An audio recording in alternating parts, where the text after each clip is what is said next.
ایمان ہی نہیں رہا تو آپ کی عبادتیں کہاں قبول ہوگی، آپ کے روزے کہاں قبول ہوں گے؟ تو لہٰذا ساری باتوں پر آپ ڈسکس ہونے والا ہے، مختصر زیادہ اگر وقت مل رہا تو انشاءاللہ اگلے جمعے اللہ حیات رکھا تو اگلے جمعے ہم جو ہے اس پر بات کریں گے، تو ذرا غور سے ان باتوں کو سماعت فرمایا۔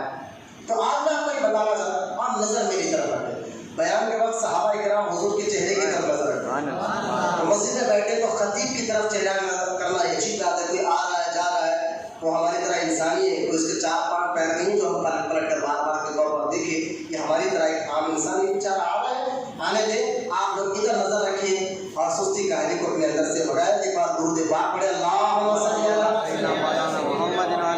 سیدنا مولانا محمد وعلی آل سیدنا مولانا محمد وعلی وسلم، صلاۃ و سلام علیک یا رسول اللہ صلی اللہ تعالی علیہ وسلم۔ تو آپ جو ہے منافق کے بعد آپ سمجھ گئے ہوں گے 13 آیتوں میں نے ترجمہ کر کے بتا دیا کتنا خطرناک یہ فرقہ ہے جو اللہ نے لگاتار 13 آیتوں میں ان کی مذمت کی ہے، اور یہ دکھنے میں مسلمان ہوتے ہیں، نماز بھی پڑھتے ہیں، کلمہ بھی پڑھتے ہیں، لیکن اللہ کہتا ہے مسلمان نہیں ہے، ان سے ہمیں بچنا ہے۔ کیسا؟ لیکن ہے اور منافق کا پہلے معنی سن لیجیے آپ، عربی لفظ ہے منافق، پھر میں منافق کے قسمیں بھی آپ کو بتاؤں گا۔ منافق کا معنی ہے 2 سرنگ والا، عربی میں منافق اس کو کہتے ہیں جس کے ایک سرنگ آپ نے دیکھی، وہ سرنگ ہو جو اس کے 2 منہ ہو، یعنی وہ سرنگ کے ایک ہی منہ ہوتا ہے کہ ایک ہی بات، لیکن جس کے 2 منہ ادھر سے نکلے تو ادھر سے نکل جائے، تو منافق اس کو کہتے ہیں جس کے 2 منہ ہوتے ہیں، جو مسلمانوں کے ساتھ ایک ہوتے ہیں اور یہودیوں کافروں کے ساتھ ایک ہوتے ہیں، تو لہٰذا اس کو کہتے ہیں منافق جو 2 منہ والا۔ اسی طرح منافق جو ہے لومڑی کی چال والوں کو بھی کہتے ہیں، لومڑی بڑی شالاب ہوتی ہے نا، کہ جیسا حیدرآباد میں کہتے ہیں جیسا دیش ویسا دیش، جیسے لوگ ہو ویسے لوگ، حالانکہ ایسا نہیں کرنا چاہیے، منافقوں والی عادت ہے نا۔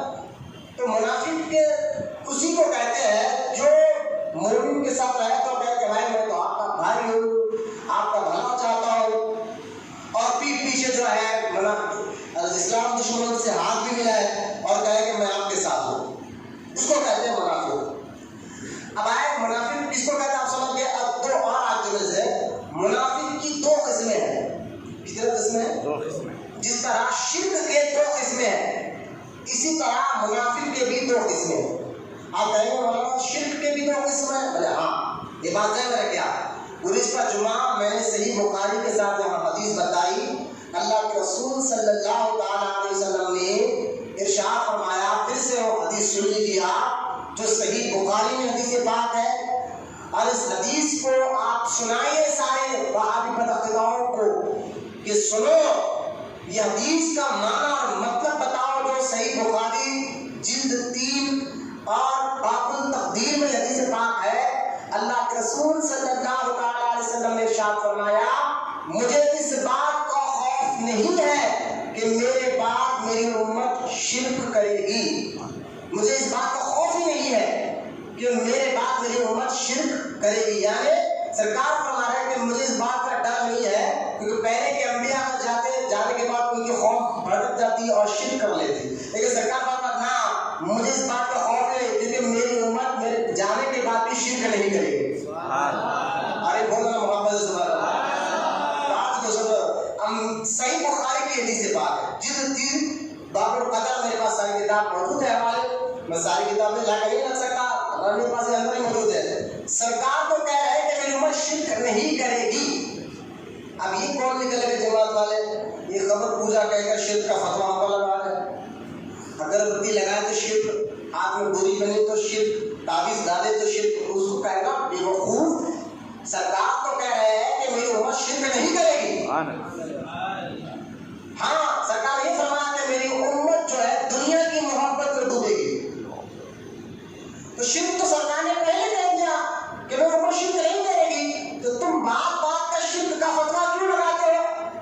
آپ کو کہے گا کہاں لکھا ہے؟ میں نے کہا صحیح بخاری میں لکھا ہے، قرآن کے بعد سب سے افضل کتاب بخاری شریف ہے، تو صحیح بخاری تیسری جلد میں رکھی ہے، لیکن یہ حدیثیں ممبروں پر وہ لوگ نہیں بتاتے، بتائیں گے تو پھر ان کا چٹا کھل جاتا، ان کی جماعت چلتی ہی شرک کے فتوے پر، ان کی مدرسے چلتے ہوئی شرک کے فتووں پر، وہ شرک کا فتوا لگائیں گے تو وہاں سے تو ریال آئیں گے ان کو، وہ شرک کے فتوے لگائیں گے تو وہاں سے تو ڈالر آئیں گے ان کو۔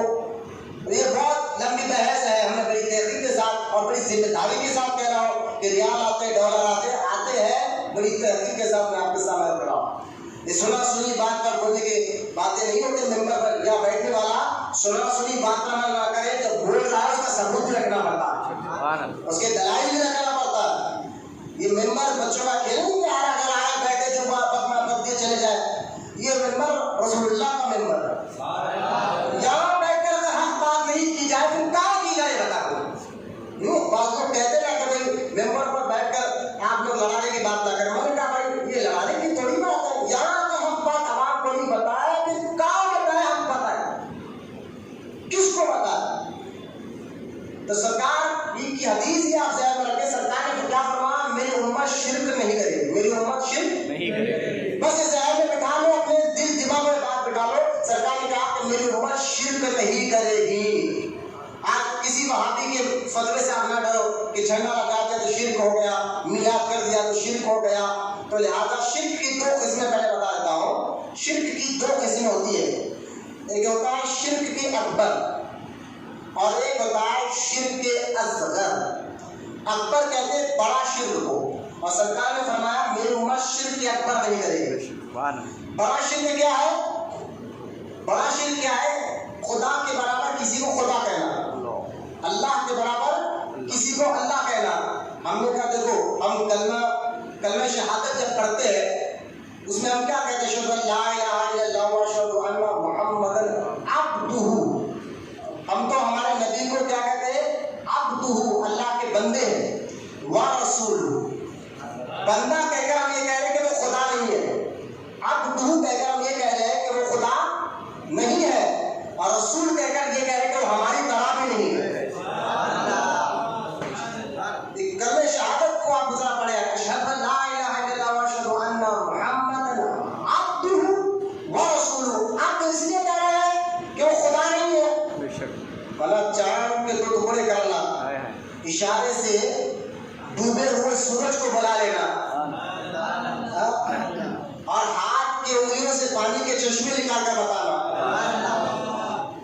نظر ڈال کر کنگروں سے کلمہ پڑھا کر بتانا، اشارے سے جھاڑ کو بلا لینا۔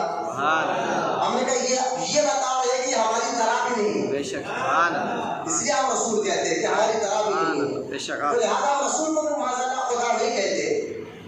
تو شرک اکبر سرکار کیا فرمایا؟ میری امت شرک نہیں کرے۔ ہاں شرک اصغر ہوگا میری امت میں، لیکن شرک اصغر کیا ہے؟ یہ چھوٹا شرک کیا ہے؟ یہ ریاکاری ہے، دکھاوا، تکبر، یعنی ریاکاری، اس کو شرک اصغر کہا جاتا ہے۔